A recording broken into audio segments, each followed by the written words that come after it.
Xano is a no-code backend builder. You can use Xano to create RESTful API for your front-end applications. Your front-end could be React, Angular, Vue.js, or even vanilla JavaScript. It's front-end agnostic. To get started, all you have to do is to click on this button right here. Okay, it doesn't require your credit card information. Okay, here we are. So we have a couple of options here. I can sign up using my email address, I can sign up using my Google account, and I can sign up using my GitHub account right here. If you already have an account, of course, you can just click here to log in. So what I'm going to do is I'm going to sign up using my email address. Full name, just going to type next, and for my email address I'm going to use text@next.dev. Then I'm just gonna type in the password that I want to use for this account. Okay, I'm gonna accept and click on sign up. I need at least to have it says a mixture of numbers and letters, so I'm just gonna do that and then sign up. Okay, we have the capture challenge here. Okay, I'm gonna click verify. Okay, the sign up is successful. I'm gonna set the password so I don't have to remember it. So this is just a couple of questions that they're gonna ask you just for their marketing. So we're just gonna fill out the form and proceed. So right here I'm just gonna say I know what I'm doing. Show me how I can push Xano. You can choose any option really. Okay, I'm gonna describe myself as a developer. Finally, what do you plan on using Xano for? I'm gonna say, I don't know, I'm just gonna go with this one. Alright, so now we need to create a workspace. We can only have a single workspace on the free tier. So if I go to xano.com/pricing, let's see.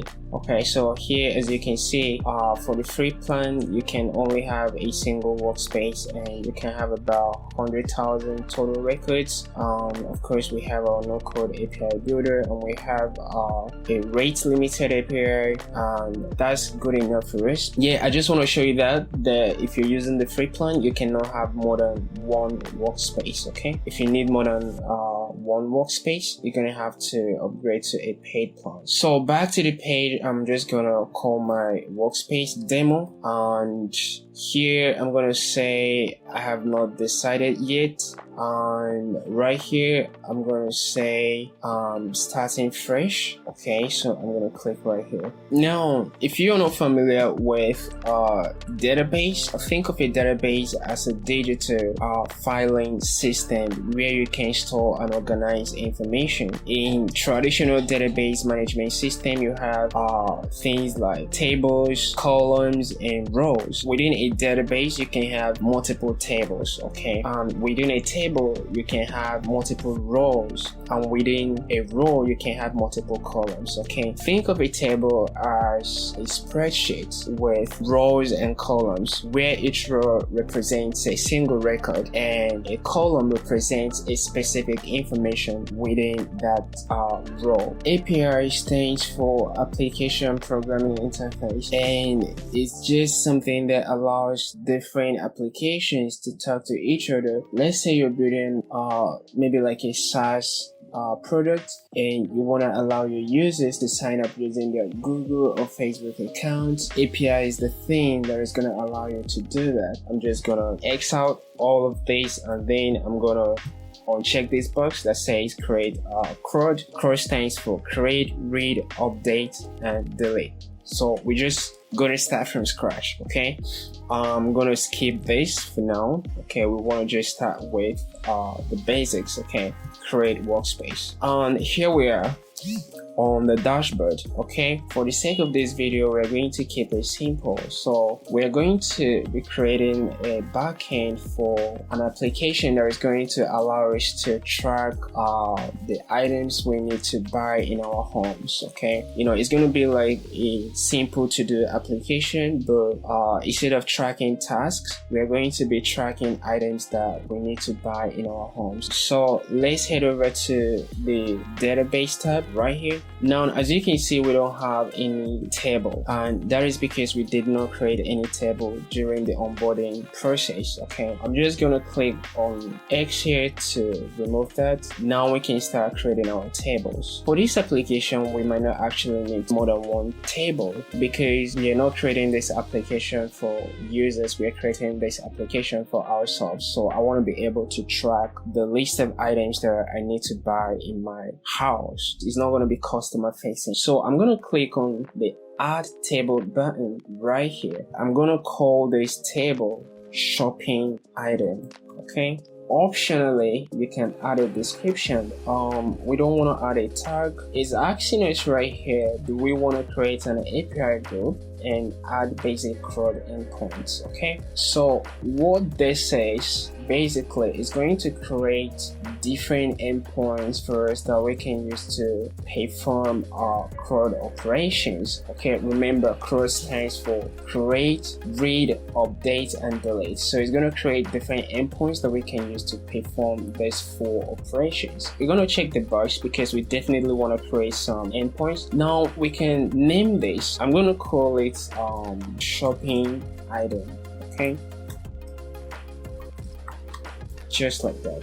Okay, and we spot that. Okay, so I'm just gonna go ahead and add the table. So now we have a table. By default, Xano is gonna add 2 columns for us. Okay, so here we have an ID column and we also have a created as column. So this is gonna be unique for every item that we add to our shopping item table. Now this is gonna be the time when that item was added to our table, so this is a timestamp. Okay, of course we want to add more columns to this. Okay, so to add more columns, all you have to do is to click on the plus icon right here. Now we need to choose a type. Here we have the common types. We have text, integer, object, table reference. Table reference is used for creating relationships between different tables. And then we have other types like enum, timestamp, date, boolean, which is true or false or yes or no. We have decimal, email address, password, JSON, storage, and geography. Now we're not going to be touching all of these different field types in this video, so I'm going to create a new column and I'm going to call this name because we want to know the name of the item that we need to buy. For example, it could be blueberry. I'm going to call this column name. Okay, just like that. Now below here we have a configuration, and what this is doing for us, basically when a record is created, it's going to call the trim function. So Xano has built-in functions. Okay, so it's going to call the trim function, and what the trim function is going to do is it's going to remove any trailing spaces that we have. Let's say we have the user mistakenly leave a space before the name or after the name, is going to trim that out. Okay, so I'm just going to click on save right here. So here we now have another column called name. I want to add another column. Let me call this one modified at. So this one is going to be a timestamp. Okay, modified underscore at. Okay, just following the naming convention here. So I think everything looks good here. I'm gonna click on save. Let me actually rename this column real quick because I used uppercase N. Okay, so let me make it look like others. So what I can do is right click and click rename. Okay, very easy, and save it back. Okay, and also I can rearrange the columns. For example, I can move this right here. Okay, so I want to add one more field, and this one I'm going to call it last price, and this one is going to be decimal. We're going to be using this to store the last price we bought the item at last underscore price. So I'm going to go ahead and click save. I think that's it. Our table is complete. Now for adding records to this table, we can actually do that right here, but we want to be using our API endpoints that Xano has created for us. Remember, when we created a table, we checked the box, and Xano has actually done that behind the scene. To see our API endpoints, all we have to do is to click on the API tab right here. Now, as you can see, we have a group called shopping item because that's what we named it. Remember when we created it? I'm actually gonna close this. So it created 5 endpoints for us, and to view it, all we have to do is to click here, and these are the endpoints that Xano created for us. Okay, I'm just gonna close this one too. So here we have 5 endpoints, and this one is gonna give us the list of all the items we have in our shopping item table. The method is gonna be get. This one is gonna be a post method, and this one we're gonna be using this one to add a new item to our shopping item table. This one we're gonna be using this one to delete an item. This one we're gonna be using this one to get a single item from our table. Now this patch we're gonna be using this one to update an item in our shopping item table. Let's say for example we created an item and we misspelled the name. We wanted to go back and change it. Okay, so this endpoint is going to allow us to do that. Now for testing these APIs, I'm going to be using HTTP. HTTP is a command line HTTP client. Of course you can use Postman or any software of your choice, but for the sake of this video I'm going to be using HTTP. So what I'm going to do here is I'm going to copy this URL, and to copy it all I have to do is to click here. Okay, and I'm going to switch to my terminal right here. I'm going to write HTTP, and then I'm going to type the method that I want to use. Remember we want to create a new item, so we're going to be using the post method. So I'm going to paste the URL. Now let's go back to our database table. Right here we have an ID which will be generated for us, so we don't have to pass this as a parameter. We also have the created out. Again, Xano is going to generate this for us, and then we have name, which is actually the only field that we need to pass here. Now all I have to do is type name equal to anything I want. For example, I'm going to say that name is bread, so I'm just going to type bread and hit the enter key on my keyboard. Let's see what happens. Here we have a response. Okay, this confirms that a new record has been added to our database because now we have the time it was created. So this is a Unix timestamp, and this is the ID. The modifier is null, and the name is bread. This is null, of course, because this is not required. It can be nullable, but we actually want to fix this. Let's go back to our database table. I'm going to click here and let's see. As you can see right here, we have one record and it was created at this time. But what I'm going to do right now is go back to our APIs right here.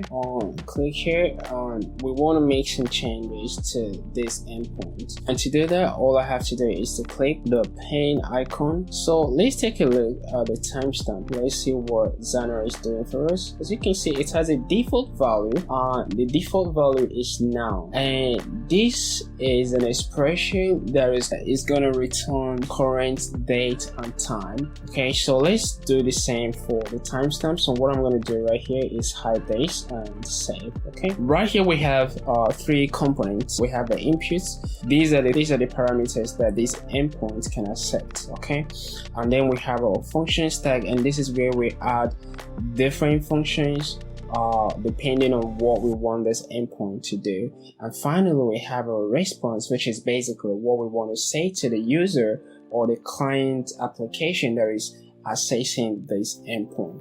So let's make some changes here. So I'm going to click here, and what I want to do is, so instead of null, I want to delete this and call the noun function. Okay, so now when we call this endpoint again, we are not going to get the null value that we have right here, though something like this. Okay, so I'm gonna click save, and I think that's all I want to do. So I'm gonna go ahead and publish.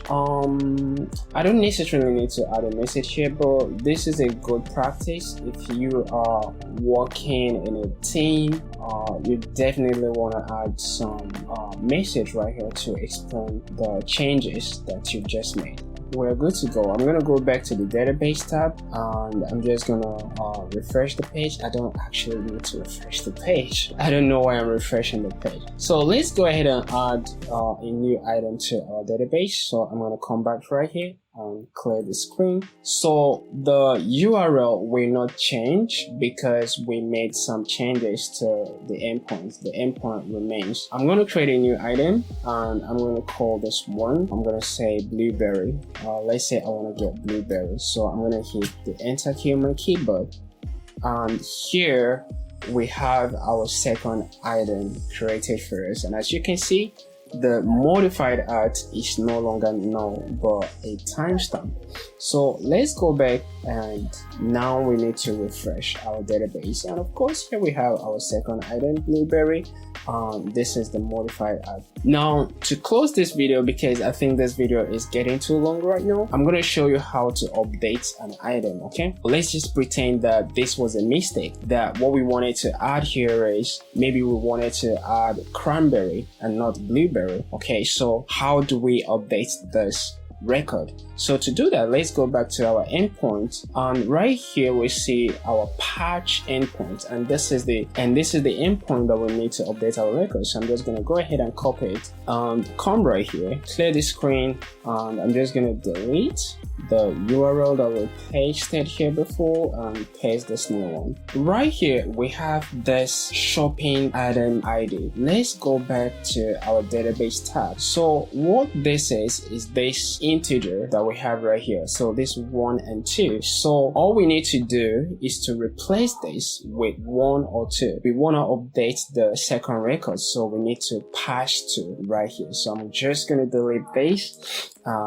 type 2. So what field do I want to update? Of course, I want to update the name because it was a mistake. We want a cranberry instead. So I'm just going to type cranberry, just like that.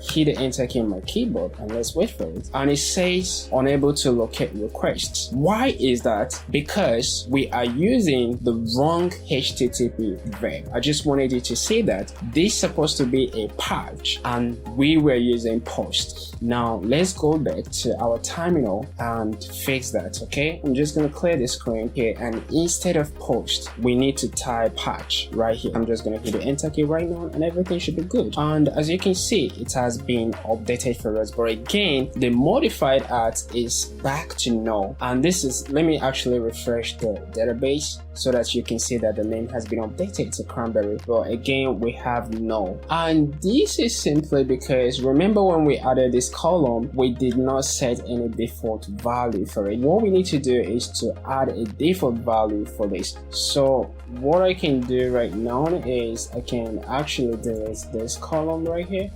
Okay, I can actually go ahead and delete this column and let's add it back. So I'm going to click here to add a new timestamp, and again I'm going to name it modified art. Okay, now this time is going to have a default value. Okay, I'm going to say that this is not nullable, so I'm going to set it to null, and the default value is going to be null. Remember, this is not a text. Okay, this means something to Xano, and it represents the current date time in Unix timestamp. Okay, I think everything looks good. I'm gonna just go ahead and click save, and that's it. Okay, so whenever we make a change, this will be updated. All right, whenever we make a change, this will be updated. So let's go back to our terminal and let's call the endpoint again. So this time around I'm gonna change the name to something else, maybe strawberry, and hit the enter key on the keyboard. So as you can see, the modified art is different from the created art. Okay, so it has been updated and it's not null. Of course, that will be it for this video. It's getting too long, so I'm gonna pause it right here. If you have any questions, please leave a comment down below. If you want me to make a video covering a specific feature of Xano, please also leave a comment down below.